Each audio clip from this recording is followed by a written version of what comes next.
सर्वेभ्यो नमो नमः।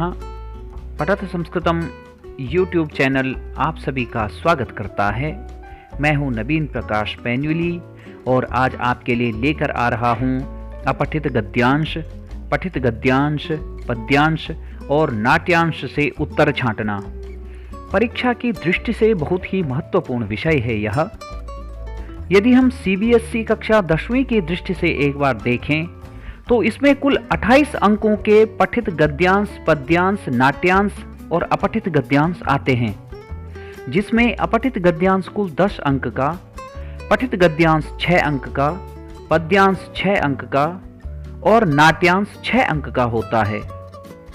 इस वीडियो में अपठित और पठित गद्यांश, पद्यांश और नाट्यांश इन चारों से उत्तर छांटना सिखाया गया है। आप वीडियो अंत तक देखें। चलते हैं आज के विषय के साथ। विषय से संबंधित कुछ महत्वपूर्ण बिंदु। अनुच्छेद से 4 प्रकार के प्रश्न पूछे जाते हैं: एक पदेन, पूर्ण वाक्येन, यथा निर्देशम उत्तरत और शीर्षक लेखन। एक पदेन व पूर्ण वाक्येन प्रश्नों के उत्तर सीधे सीधे अनुच्छेद में रहते हैं, अर्थात इन प्रश्नों को पढ़ते ही पैराग्राफ में जाकर के आप उत्तर ढूंढ सकते हैं। यथा निर्देशम उत्तरत वाले प्रश्न व्याकरण से संबंधित होते हैं, अर्थात इनका पैराग्राफ सीधा सीधा पढ़ने से उत्तर नहीं मिलता है, बल्कि व्याकरण के आधार पर इनका उत्तर हमें ढूंढना पड़ता है। यथा निर्देशम वाले प्रश्नों के बारे में आगे चर्चा करेंगे। गद्यांश पढ़ने से पूर्व प्रश्नों को पढ़ें, अर्थात आप पहले प्रश्न पढ़ें, उसके बाद गद्यांश पर जाएं। इससे आपको ये फायदा होगा कि आपके दिमाग में प्रश्न बैठे रहेंगे और आसानी से आप उसके बाद पैराग्राफ पढ़ने से आसानी से उत्तर ढूंढ पाएंगे। दिए गए गद्यांश को ध्यान से पढ़ना चाहिए। एक पदेन का उत्तर एक शब्द में ही लिखना चाहिए। यदि संदेह हो तो आप पूरा वाक्य लिख सकते हैं। पूर्ण वाक्यन का उत्तर पूरे वाक्य में लिखें। जिसके बारे में सबसे ज्यादा बात की जा रही हो वही अनुच्छेद का शीर्षक होता है, अर्थात शीर्षक वाला प्रश्न 2 अंक का आता है। उस अनुच्छेद में जिस किसी भी विषय के बारे में सबसे ज्यादा बात की जा रही है, आप वो 1 या 2 शब्दों में लिखें। जैसे किसी अनुच्छेद में दीपावली के बारे में बार बार की जा रही हो तो आप उसका शीर्षक दीपावली लिख सकते हैं। यदि पर्यावरण के बारे में सर्वाधिक बात की जा रही हो तो आप पर्यावरण उसका शीर्षक लिख सकते हैं, या कोई अन्य विषय के बारे में बात की जा रही हो तो वह उसका शीर्षक आप लिख सकते हैं। अनुच्छेद का महत्वपूर्ण भाग होता है व्याकरण से संबंधित प्रश्न, जो कि यथा निर्देशम उत्तरत या निर्देशानुसारम उत्तरत इस प्रकार से परीक्षा में आते हैं। प्रश्नों की प्रक्रिया किस प्रकार की होती है? जैसे कर्तृपदम छांटना। कर्तृपदम अर्थात कर्ता, जिसे सब्जेक्ट कहते हैं। वाक्य में जो कोई भी काम कर रहा हो वही कर्तृपद होगा। जैसे उदाहरण देख लेते हैं, मोहनः पुस्तकम पठति। अब इस वाक्य में कौन काम कर रहा है? मोहनः। इसका मतलब हो गया कि यहाँ पर जो कर्तृपद अर्थात जो कर्ता है वह मोहन है, तो उत्तर हो जाएगा मोहनः। क्रियापदम छांटना। क्रिया कहते हैं वर्ब को। मोहनः पुस्तकम पठति, तो यहाँ पर वर्ब क्या है, क्रिया क्या है? पठति। सर्वनाम पदम छांटना। सर्वनाम से आप सभी परिचित हैं। संज्ञा के स्थान पर जो शब्द प्रयोग होते हैं उन्हें सर्वनाम कहते हैं, जिन्हें अंग्रेजी में प्रोनाउन कहा जाता है। अब सर्वनाम से संबंधित प्रश्न 2 तरीके से पूछता है। पहला, जैसे सह पुस्तकम पठति, अत्र सर्वनाम पदम किम, तो यहाँ पर तो सरल उत्तर है सह। सह अर्थात वह। सह पुस्तकम पठति अत्र सह सर्वनाम पदम कस्मै प्रयुक्तम, अर्थात वह पुस्तक पढ़ता है। यहाँ पर जो वह शब्द है सह, ये किसके लिए प्रयुक्त हुआ है? इस प्रकार के प्रश्न का उत्तर छांटने का सरल तरीका है कि आप सह पुस्तकम पठति यह वाक्य अनुच्छेद में जहाँ पर आया हो उससे पहले के 1-2 वाक्यों में जाएं और वहाँ पर जिसके बारे में बात की जा रही हो वह लिख दें। जैसे अगर उससे पहले मोहनः के बारे में बात की जा रही हो तो आप लिख लेना अत्र सह सर्वनाम पदम मोहनाय प्रयुक्तम, तो आपका उत्तर हो जाएगा मोहनाय, या आप मोहनः भी लिखेंगे तब भी वह सही है। अव्यय पदम छांटना। अव्यय कहते हैं जो शब्द बदलता नहीं है उसे अव्यय कहते हैं। जैसे च, अपि, अत्र, तत्र, कुत्र इत्यादि ये सभी अव्यय पद हैं। लता अपि पुस्तकम पठति, अत्र अव्यय पदम किम, तो यहाँ पर अव्यय पद है अपि। अब यदि आपको इन शब्दों में पता न चले कि अव्यय पद क्या है, उसको छांटने का सरल तरीका बताता हूँ। लता, लते, लताः, इसके रूप बदल गए। पुस्तकम, पुस्तके, पुस्तकानि, इसके भी रूप बदल गए। पठति, पठतः, पठन्ति, इसके भी रूप बदल गए। इसका मतलब है ये तीनों शब्द बदल रहे हैं, लेकिन जो अपि शब्द है वो बदलता नहीं है, चाहे एक वचन हो, द्विवचन हो, बहुवचन हो, पुल्लिंग हो, स्त्रीलिंग हो या नपुंसकलिंग हो। इसलिए अव्यय कहते हैं जो शब्द कभी भी बदलता नहीं है। पर्याय पदम छांटना, पर्याय पद आप सभी जानते हैं, जैसे सूर्यः अस्य पदस्य गद्यांशे किम पर्याय पदम प्रयुक्तम, तो गद्यांश में भी उसका पर्यायवाची आया होगा। सूर्य, भानु, भास्कर, दिवाकर जो भी आया होगा आप उसको पर्यायवाची शब्द उसका लिख सकते हैं। पर्याय पदम की जगह कभी कभी समानार्थकम पदम, इस प्रकार का प्रश्न भी पूछ सकता है, तो समानार्थक पद भी पर्यायवाची शब्द को ही कहते हैं। विलोम पदम छांटना, विलोम पदम अर्थात उल्टा, उसे विपरीतार्थकम पदम भी कहते हैं। विपरीतार्थक पद भी विलोम पद को ही कहते हैं। जैसे प्रकाशः अस्य पदस्य गद्यांशे किम विलोम पदम प्रयुक्तम, तो वहां पर प्रकाश का जो भी विलोम पद होगा, तमः होगा या अंधकारः होगा या कोई अन्य शब्द भी होगा, आप उसका उत्तर आसानी से देख करके लिख सकते हैं। विशेषण और विशेष्य पद छांटना, विशेषण अर्थात जो शब्द किसी की विशेषता बताए और विशेष्य जिसकी विशेषता बताई जा रही हो।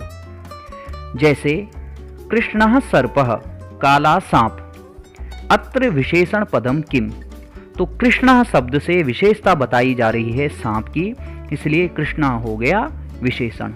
उन्नतः वृक्षः, उन्नता अर्थात ऊंचा, वृक्षः अर्थात पेड़, अत्र विशेष्य पदम किम, तो यहाँ पर वृक्ष की विशेषता बताई जा रही है, इसलिए वृक्षा हो गया विशेष्य। विशेषण और विशेष्य को समझने का एक सरल तरीका है, जैसे बोलते वक्त विशेषण पहले बोल रहे हैं और विशेष्य बाद में बोल रहे हैं। सामान्यतः जो शब्द लिखे हुए आ रहे हैं, जैसे कृष्णः सर्पः, तो उसमें पहला शब्द विशेषण है और बाद वाला विशेष्य। जैसे बोलने में वैसे ही उदाहरण में भी विशेषण पहले और विशेष्य बाद में आता है। विभक्ति और वचन छांटना, शब्द रूप के आधार पर विभक्ति और वचन छांटने के लिए आते हैं। जैसे छात्रस्य अत्र का विभक्ति ही किम वचनम च, तो छात्रस्य षष्ठी विभक्ति एक वचनम। ये जो मैंने प्रश्न लिए हैं, ये लेटेस्ट जो सीबीएसई का मॉडर्न पेपर आया था, उसी मॉडल पेपर से मैंने ये प्रश्न उठाए हैं। सर्वप्रथम अपठित गद्यांश, जिसमें 4 प्रकार के प्रश्न हैं। सर्वप्रथम एक पदेन, उसके बाद पूर्ण वाक्येन, उसके बाद यथा निर्देशम उत्तरत और अंत में शीर्षक लेखन। अब जैसे मैंने आपको प्रारंभ में कहा था कि हमें सर्वप्रथम अनुच्छेद नहीं पढ़ना है बल्कि प्रश्न पढ़ने हैं, तो हम यहाँ पर एक पदेन और पूर्ण वाक्येन के प्रश्न पढ़ते हैं। कमलस्य उत्पत्तिः कस्मात् भवति, कमलस्य पत्रे स्थिताः जलबिन्दवः कीदृशाः दृश्यन्ते, के शोभनीयानि दर्शनीयानि च भवन्ति, पंके उत्पन्नं कमलं कस्मात् लिप्तं न भवति, कमलं निज सौन्दर्येण सुगन्धिना च किं प्राप्नोति। पूर्ण वाक्येन वाले प्रश्न। यदा जलस्तरं वर्धते तदा किं भवति, कमलं कथं वैशिष्ट्यं प्राप्नोति, विद्यार्थी कस्मिन् कार्ये कदापि निर्लिप्तः न भवेत्। अब अनुच्छेद की ओर चलते हैं। पुष्पाणि अतीव मनोहराणि भवन्ति, अस्माकं राष्ट्रीय पुष्पं कमलं तु सर्वेषु पुष्पेषु अनुपमम् अस्ति, अस्य उत्पत्तिः सरोवरस्य पंकात् भवति, अतः अस्य नाम पंकजम् अपि प्रसिद्धं वर्तते, इदं सर्वेषां मनांसि आह्लादयति, सर्वेभ्यः च रोचते, कमलं निज सौन्दर्येण सुगन्धिना च वैशिष्ट्यं प्राप्नोति, अस्य उपरि भ्रमराः गुञ्जन्ति, कमलस्य पत्रे स्थिताः जलबिन्दवः मुक्ताः इव शोभन्ते, सरोवरे विकसितानि कमलानि शोभनीयानि दर्शनीयानि च भवन्ति, वर्षाकाले यदा सरोवरस्य जलस्तरं वर्धते तदा कमलानि अपि उपरि आगच्छन्ति। पंके उत्पन्नं जल कमलं पंकात् कदापि न लिप्तं भवति। तथैव विद्यार्थी अपि कुत्सिते कार्ये कदापि निर्लिप्तः न भवेत्। सर्वदा कमलवत् स्वसमाजे दुष्टेभ्यः दूरे स्थित्वा विद्यार्जनं करणीयम्। तथा भूतः विद्यार्थी कमलवत् विद्यासौरभं विकिरति। एक पदेन वाले उत्तर छांटते हैं। कमलस्य उत्पत्तिः कस्मात् भवतिः। अस्य उत्पत्तिः सरोवरस्य पंकात् भवतिः। तो एक पदेन में हो गया पंकात्। कमलस्य पत्रे स्थिता जलबिंदवः कीदृशाः दृश्यन्ते। उत्तर देखते हैं। कमलस्य पत्रे स्थिताः जलबिंदवः मुक्ताः इव शोभन्ते। मुक्ताः इव। तीसरा प्रश्न, के शोभनीयानि दर्शनीयानि च भवन्ति। यहाँ पर के की जगह वैसे कानि होना चाहिए। कानि शोभनीयानि दर्शनीयानि च भवन्ति। तो उत्तर हो जाएगा हमारा कमलानि, क्योंकि अनुच्छेद में वाक्य आया है सरोवरे विकसितानि कमलानि शोभनीयानि दर्शनीयानि च भवन्ति। प्रश्न 4, पंके उत्पन्नं कमलं कस्मात् लिप्तं न भवति। पंके उत्पन्नं कमलं पंकात् कदापि न लिप्तं भवति। उत्तर हो गया पंकात्। पांचवा प्रश्न, कमलं निज सौंदर्येण सुगंधिना च किं प्राप्नोति। कमलं निज सौंदर्येण सुगंधिना च वैशिष्ट्यं प्राप्नोति। तो एक पदेन में उत्तर हो गया वैशिष्ट्यम। एक पदेन में 5 प्रश्न पूछे गए हैं, लेकिन आगे लिखा है केवलम प्रश्न चतुष्टयम। इसका मतलब है कि आपको 4 ही प्रश्नों के उत्तर लिखने हैं। जिन प्रश्नों के आपको सही उत्तर आ जाएं, आप उन्हीं के उत्तर लिखें। पूर्ण वाक्यन वाले प्रश्न, यदा जलस्तरं वर्धते तदा किं भवति। वर्षा काले यदा सरोवरस्य जलस्तरं वर्धते तदा कमलानि उपरि आगच्छन्ति। प्रश्न 2, कमलं कथं वैशिष्ट्यं प्राप्नोति। कमलं निज सौंदर्येण सुगंधिना च वैशिष्ट्यं प्राप्नोति। विद्यार्थी कस्मिन् कार्ये कदापि निर्लिप्तः न भवेत्। विद्यार्थी अपि कुत्सिते कार्ये कदापि निर्लिप्तः न भवेत्। पूर्ण वाक्य में यहाँ पर 3 प्रश्न दिए गए हैं, किंतु आगे निर्देश लिखा गया है केवलम प्रश्नद्वयम। इसका मतलब है कि हमें 2 ही प्रश्न करने हैं। इसमें भी जो प्रश्न आपको सही से आ जाएं, आप उन्हीं का उत्तर लिखें। अब व्याकरण से संबंधित प्रश्न, कमलम इति पदस्य पर्याय पदम गद्यांशे किम प्रयुक्तम। तो एक वाक्य में आया था अस्य नाम पंकजम अपि प्रसिद्धम वर्तते। तो उत्तर हो जाएगा पंकजम। विकसितानि कमलानि इत्यत्र विशेषण पदम किम। विशेषण पहले आता है, विशेष्य बाद में आता है। तो सीधा सीधा हो गया विकसितानि। कमलस्य उत्पत्ति कस्मात् भवति। तो ये तो पैराग्राफ से प्रश्न है पंकात्। गुंजन्ति इति क्रियापदस्य कर्ता कः। अर्थात जो गुंजन्ति क्रियापद है उसका कर्ता क्या है। भ्रमराः गुंजन्ति। तो उत्तर हो जाएगा भ्रमराः। तडागः अस् इत्यस्य किम समानार्थक पदम गद्यांशे प्रयुक्तम। तड़ाग कहते हैं तालाब को। तालाब के लिए जो अनुच्छेद है उसमें सर्वाधिक प्रयोग शब्द है सरोवर। तो उत्तर हो जाएगा सरोवरः। अंतिम प्रश्न, शीर्षक लेखनम। अस्य अनुच्छेदस्य कृते समुचितम शीर्षकम लिखत। तो समुचित शीर्षक आ जाएगा कमलम, क्योंकि कमल के बारे में सर्वाधिक बात की गई है, इसलिए हम सीधा सीधा कमलम लिखेंगे। हमें ज़्यादा लिखने की आवश्यकता नहीं है। अब पठित गद्यांश से उत्तर छांटते हैं। पहले प्रश्न पढ़ लेते हैं। भगवान बोधिसत्वः केषां राजा बभूव। राजा काह पुत्रवत् पालयति स्म। कः बाल्यात् एव वृद्धोपसेवी विनयशीलः शास्त्रपारंगतः च आसीत्। पूर्णवाक्येन वाले प्रश्न, अर्थीनां समूहः कानि वस्तूनि प्राप्य सन्तुष्टः अभवत्। राज्ञः दानशीलताम् आकर्ण्य कुतः जनाः तं देशम् आयान्ति स्म। अनुच्छेद पढ़ते हैं। अथ एकदा भगवान बोधिसत्वः बहुजन्मार्जित पुण्यफलैः शिवीनां राजा बभूव। स बाल्यात् एव वृद्धोपसेवी विनयशीलः शास्त्रपारंगतः च आसीत्। जनकल्याणकर्मसु रतः असौ पुत्रवत् प्रजाः पालयति स्म। कारुण्य औदार्यादि सद्गुणोपेतः सः नगरस्य समन्ततः धनधान्य समृद्धः दानशालाः अकारयत्। तत्र अर्थिनां समूहः अन्नपान वसन रजत सुवर्णादिकानि अभीष्टानि वस्तूनि प्राप्य सन्तुष्टः अभवत्। राज्ञः दानशीलताम् आकर्ण्य देशान्तरेभ्योऽपि जनाः तं देशम् आयान्ति स्म। एक पदेन प्रश्न देखते हैं। भगवान बोधिसत्वः केषां राजा बभूवः?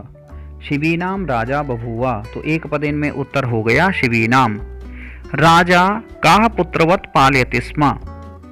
जन कल्याण कर्मसु रतः असौ पुत्रवत् प्रजाः पालयति स्म। तो उत्तर हो गया प्रजाः।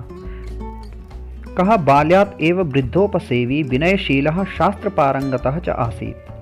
अनुच्छेद में आया है सह बाल्यात् एव वृद्धोपसेवी विनयशीलः शास्त्रपारंगतः च आसीत्। सह सर्वनाम पद है, परंतु सह सर्वनाम पद आया किसके लिए है? राजा के लिए, इसलिए उत्तर हो जाएगा एक पद में राजा। पूर्ण वाक्येन अर्थिनां समूहः कानि वस्तूनि प्राप्य सन्तुष्टा अभवत्। तत्र अर्थीनां समूहः अन्नपान वसन रजत सुवर्णादिकानि अभीष्टानि वस्तूनि प्राप्य सन्तुष्टः अभवत्। राज्ञः दानशीलताम् आकर्ण्य कुतः जनाः तं देशम् आयन्ति स्म? राज्ञः दानशीलताम् आकर्ण्य देशान्तरेभ्योऽपि जनाः तं देशम् आयान्ति स्म। पठित गद्यांश में एक पदेन में 2 ही प्रश्नों के उत्तर लिखने हैं और पूर्ण वाक्येन में एक ही प्रश्न का उत्तर लिखना है। व्याकरण वाले प्रश्न। असौ सर्वनाम कस्मै प्रयुक्तम? असौ कहाँ पर आया? जन कल्याण कर्म सुरतः असौ पुत्रवत् प्रजाः पालयति स्म। और उससे पहले कौन सी बात आई थी? शिवीनाम राजा बभूवा, राजा के बारे में बात आई, इसलिए ये सर्वनाम किसके लिए आ गया? राज्ञै। लब्ध्वा इत्यर्थे किम पदम प्रयुक्तम? लब्ध्वा का अर्थ होता है प्राप्त करना और अनुच्छेद में आया है प्राप्य। प्रश्न 3। तम देशम इत्यनयोः पदयोः विशेष्य पदम किम? अब पहले विशेषण आता है, बाद में विशेष्य आता है, तो यहाँ पर देशम पद बाद में आया है, इसलिए देशम हो गया विशेष्य। संलग्नः इति पदस्य पर्याय पदम पठितांसात् एव चित्वा लिखत। संलग्न का अर्थ होता है किसी काम में लगे रहना, उसके लिए पर्यायवाची शब्द जो आया है वो है रतः। वस्तूनि प्राप्य सन्तुष्टः अभवत्। अस्मिन् वाक्ये क्रियापदम किम? तो क्रियापदम सीधा सीधा अभवत्, वर्ब जो है अभवत्। अब पद्यांश से उत्तर छांटते हैं। पद्यांश लयबद्ध रचना होती है, इसलिए उसमें शब्दों का क्रम आगे पीछे होता है, इसलिए पद्यांश को कम से कम 2 से 3 बार पढ़ें और अच्छे से समझने की कोशिश करें। त्यक्त्वा धर्म प्रदाम वाचम परुषाम योभ्युदीरयेत परित्यज्य फलम पक्वम भुंक्ते पक्वम विमूढ़धीः। 2 जगह पर संधि हुई है, यह अभ्युदीरयेत और दूसरा भुंक्ते अपक्वम। अपक्वम शब्द है वो पक्वम नहीं है। श्लोक का सरल अर्थ हुआ त्यक्त्वा धर्म प्रदाम वाचम। वाचम मतलब वाणी। किस प्रकार की वाणी? धर्मप्रद वाणी को त्यागता है, मतलब त्याग करता है। परुषाम यह अभ्युदीरयेत, परुषाम मतलब कठोर वाणी को, अभ्युदीरयेत बोलता है जो, यह मतलब जो। परित्यज्य फलम पक्वम किस प्रकार से? जैसे पके हुए फल को छोड़ करके। भूंगते अपक्वम विमूढ़धि कच्चे फल को खाता है, भूंगते मतलब खाता है, विमूढ़धि कोई मूर्ख व्यक्ति। अब पहला प्रश्न देखते हैं। विमूढ़धीः कीदृशीं वाचम त्यजति? मूर्ख व्यक्ति किस प्रकार की वाणी को त्यागता है? धर्म प्रदाम। त्यक्त्वा धर्म प्रदाम वाचम, तो उत्तर हुआ धर्म प्रदाम। कः परुषाम वाचम वदति? कठोर वाणी कौन बोलता है? विमूढ़धीः। विमूढ़धीः मतलब मूर्ख व्यक्ति। विमूढ़धीः कीदृशीं वाचम वदति? मूर्ख व्यक्ति किस प्रकार की बात बोलता है? परुषाम। परुषाम मतलब कठोर, जो कठोर बात बोलता है। पूर्ण वाक्येन कः अपक्वम फलम भुंक्ते? विमूढ़धीः अपक्वम फलम भुंक्ते। विमूढ़धीः किम त्यजति किम च वदति? उत्तर हुआ विमूढ़धीः धर्म प्रदाम वाचम त्यजति परुषाम वाचम च वदति। अब एक पदेन में 3 में से 2 प्रश्न करने थे। और पूर्ण वाक्य में 2 में से सिर्फ एक प्रश्न करना था। जो प्रश्न आपको अच्छे से समझ आ जाए आप उसी का उत्तर इसमें भी लिखें। अब व्याकरण वाले प्रश्न देखते हैं। पहला, धर्म प्रदाम वाचम इति अनयोः पदयोः विशेषण पदम श्लोके किम प्रयुक्तम। तो पहला वाक्य विशेषण और दूसरा विशेष्य, तो सीधा सीधा धर्म प्रदाम। प्रश्न 2, भुंक्ते इति क्रियायाः कर्तृपदम किम। तो भुंक्ते क्रिया का कर्तृपद क्या हो गया? विमूढ़धि। विमूढ़धि भुंक्ते मतलब मूर्ख व्यक्ति खाता है, तो उत्तर हो गया विमूढ़धि। त्यक्त्वा इत्यर्थे श्लोके किम पर्याय पदम प्रयुक्तम। त्यक्त्वा का क्या आया था? परित्यज्य। दूसरी पंक्ति में जो पहला शब्द आया था परित्यज्य मतलब त्याग करके।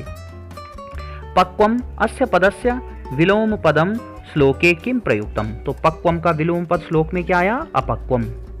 खादति इत्यर्थे श्लोके किम पर्याय पदम। तो खादति के लिए जो श्लोक में आया था वो आया था भुंक्ते, तो उत्तर हो गया आपका भुंक्ते। कुल 5 प्रश्न दिए हैं, इसमें से आपको 4 प्रश्न जो अच्छे से आए वही करने हैं। अब नाट्यांश से उत्तर छांटेंगे। आप प्रश्नों को पढ़ लेना, हम सीधे उत्तर छांटते हैं यहाँ पर। पैराग्राफ आप अच्छे से पढ़ लेना, इसको वीडियो को बीच में रोक करके पढ़ सकते हैं आप। पहला प्रश्न, द्रौपद्याः पुत्राः केन हताः। पापकर्मणा द्रोणिना मे पुत्राः भ्रातरः च हताः। तो उत्तर हो जाएगा एक पदेन में द्रोणिना। के वीरगतिम प्राप्ताः। नूनम तव पुत्राः वीरगतिम एव प्राप्ताः। तो उत्तर हो जाएगा पुत्राः। भीमः कुत्र पांडवान् रक्षितवान्। पुरा वारणावते त्वमेव पांडवान् रक्षितवान्। इसमें हो जाएगा वारणावते। पूर्ण वाक्येन उत्तरत कः संसारे पराक्रमी आसीत्। इसका यदि हम उत्तर ढूंढते हैं, अंतिम डायलॉग जो द्रौपदी से बोलती है, संसारे कश्चित् त्वया सदृशः पराक्रमी नास्ति। परंतु यहाँ पर किसी का नाम नहीं आया है। द्रौपदी किससे कह रही है? भीम से कह रही है। इसलिए हम इसका उत्तर लिखेंगे कः संसारे पराक्रमी आसीत्। भीमः संसारे परम पराक्रमी आसीत्। पुत्र शोक संतप्ताः कुत्र प्रविशन्ति। पुत्र शोक संतप्तः युधिष्ठिरः भीमः द्रौपदी च रणभूमौ प्रविशन्ति। नाट्यांश में भी एक पदेन में सिर्फ 2 प्रश्न करने हैं और पूर्ण वाक्यन में भी 1 प्रश्न करना है। व्याकरण वाले प्रश्न देखते हैं। प्रिये इति संबोधनम कहीं प्रयुक्तम। अब ये जो सेकेंड लास्ट डायलॉग है आपका, युधिष्ठिर कहता है प्रिये माँ एवं ब्रूयाः। तो ये युधिष्ठिर कहे किससे रहा है? द्रौपदी से, इसलिए ये संबोधन हो गया द्रौपदी के लिए, इसलिए उत्तर हो जाएगा द्रौपद्यै। धीरताम अस्य पदस्य कृते पर्याय पदम नाट्यांशे किम प्रयुक्तम। सरल है, धीरताम का धैर्यम। पापकर्मणा द्रोणिना इति अनयोः पदयोः विशेषण पदम किम। वही विशेषण और विशेष्य, पहला पद विशेषण बाद का विशेष्य, तो पापकर्मणा। प्रविशन्ति इति क्रियायाः कर्तृपदम नाट्यांशे किम। तो इसका कर्तृपद हो जाएगा पुत्र शोक संतप्ताः। हालांकि वहाँ पर युधिष्ठिर, भीम और द्रौपदी भी हैं, परंतु जो आपको विकल्प मिले हैं उसमें तीनों एक साथ कहीं पर भी नहीं हैं, इसलिए पुत्र शोक संतप्ता ही इसका सही उत्तर होगा। धारय अस्मिन् क्रियापदे कः लकारः। लृट लकार के रूप चलते हैं पठिष्यति पठिष्यतः, लट लकार के पठति पठतः, और जो लोट लकार हैं उसके रूप चलते हैं पठतु पठताम पठन्तु, पठ पठतम पठत। मध्यम पुरुष एक वचन में होता है पठ, और ये जो ध्री धातु है इसके रूप मध्यम पुरुष में होगा धारया धारयतम धारयत, इसलिए ये मध्यम पुरुष एक वचन का रूप है और इसका सही उत्तर होगा लोट लकार। इस प्रकार पठत संस्कृतम चैनल द्वारा परीक्षा की दृष्टि से महत्वपूर्ण विषय पर आपको आज जानकारी प्रदान की गई। आपको यह जानकारी पसंद अवश्य आई होगी। आप इस वीडियो को लाइक करें, शेयर करें और अगर आपकी स्क्रीन पर अभी तक भी लाल रंग में सब्सक्राइब लिखा हुआ आ रहा है तो सब्सक्राइब के बटन को दबाना ना भूलें और उसके तुरंत बाद जो बेल आइकन दिखाई देगा उसको दबाना भी ना भूलें, ताकि आपको इस चैनल द्वारा अपलोड की जाने वाली वीडियो की जानकारी प्राप्त होती रहे। धन्यवाद। मिलेंगे बहुत जल्द एक और वीडियो के साथ, तब तक आप अपना ख्याल रखें।